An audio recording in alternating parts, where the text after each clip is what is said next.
In nature, there are storms that cause destruction, but there are also storms that bring renewal. Sometimes it's a little of both. In our personal lives, there's lots of different kinds of storms.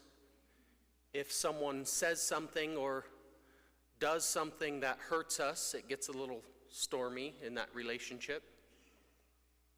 If something unexpected happens that's outside of our control, that feels like a storm. Our own stresses, when we do something we regret and we're mad at ourselves, that's a storm. I had a storm last night. I found out that the priest who's supposed to cover confessions for me this Thursday backed out. I got real upset with him. And then I started to panic. What do I do now? Got stormy.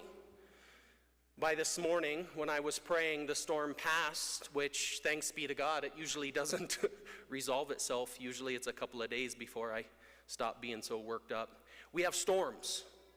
We have storms in life. In the scriptures, there are storms for different reasons.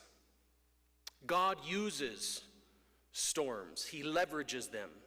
He sees them as opportunities for our conversion, for our good. There are storms that wash away old things and bring in new things. The storm Job was in had waves of pride, which means God needed to humble Job. He was not being humble. So God needed Job to be humble, remembering that God, as creator, has power over everything since the beginning, and everything is under his control. Job was forgetting that because he wasn't being humble. In the psalm, it's God who commanded the storm to come because he saw that his people had turned away from him. And he used this storm to bring them back, to draw them close so he could get them for their longed-for destination. In the gospel, what is the storm for? Faith. Jesus said it. Do you not yet have faith? This storm was supposed to strengthen their faith, because they are now on a mission with Jesus, and they're going to need a stronger faith for what's coming next. Storms are for faith, and faith is for fulfilling the mission. When we have faith, God's will can be done in our life. He can do things for us, and he can do things for others through us. Did you notice the detail? They sailed at evening time. So this is during the night, which is uncommon. Jesus had just been preaching parables all day long to the crowds. You would think they would set up camp and settle down, get a good night's sleep, and then carry on from there. But Jesus insists that they sail at night. Something is urgent. They need to get to the other side. So if you go look in the Gospel of Mark, the very next verse after this passage finds them landing on shore, and this Gerasene demoniac runs up. Do you remember that?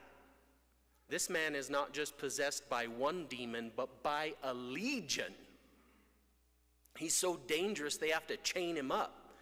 But he's got superhuman strength, so he's always breaking the chains. He's running around in the tombs, crying out, bashing himself with stones. This is a very serious situation. Now, even possessed people have moments of lucidity, and this man must have cried out for help with faith, because Jesus has come to the rescue. He needed his followers to have a stronger faith, because that's not something you see every day.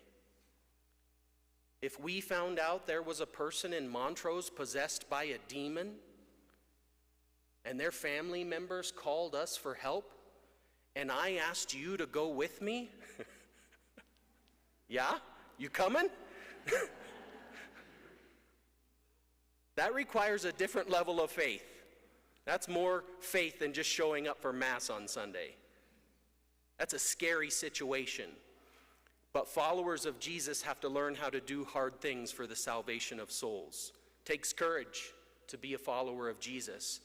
And we don't have enough yet. So God's going to use the storms of life to build it. He's not afraid when the storms come.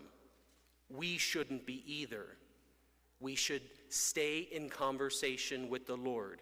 He's with us. He loves us. He has a plan. Jesus, I put my faith in you. I know you're going to bring good out of this. Get us ready for the next stage of the mission. This prayer workshop that I'm going to offer several times this summer so we can reach as many people as possible is designed based on the feedback I've been receiving, but it's also intended to equip us for the storms. Life is very difficult, often painful, and sad sometimes, and we're not always sure what to do. But God always is. God is always sure what to do. So our job is to stay with God, stay connected to God. And one of the best ways to do that is prayer. So that's what we want to keep learning. How do we stay better connected to God using prayer? That's what we're going to do in these workshops. I also encourage you to consider inviting others, because as we know by now, most people are not going to church. And they're not interested in religion. But people are interested in spiritual things. They are interested in God and if He loves them and what His plan might be and things like faith and prayer. So if there are people in your life who wouldn't come to Mass with you, invite them to the prayer workshop, because they just might come. That just might interest them, and it could change everything for them. God wants their salvation just as much as He wants ours. So we should get creative in how we're reaching people and opening those doors and inviting them to draw closer to God. The next time we're hit with a storm, my recommendation is that as soon as we recognize, oh, I'm in a storm again, we turn to God and we say, I put my faith in you. Draw me close. Keep me humble. Wash away old things. Bring in new things. Strengthen my faith. And instead of being frustrated or discouraged by the storm and worried about what could happen, we should get excited, because storms means God is doing something, and He wants us to have a stronger faith because He's asking us to help Him with the mission of saving souls. Someone right now needs our help, and if our faith is strong enough because of these storms, then we can help them.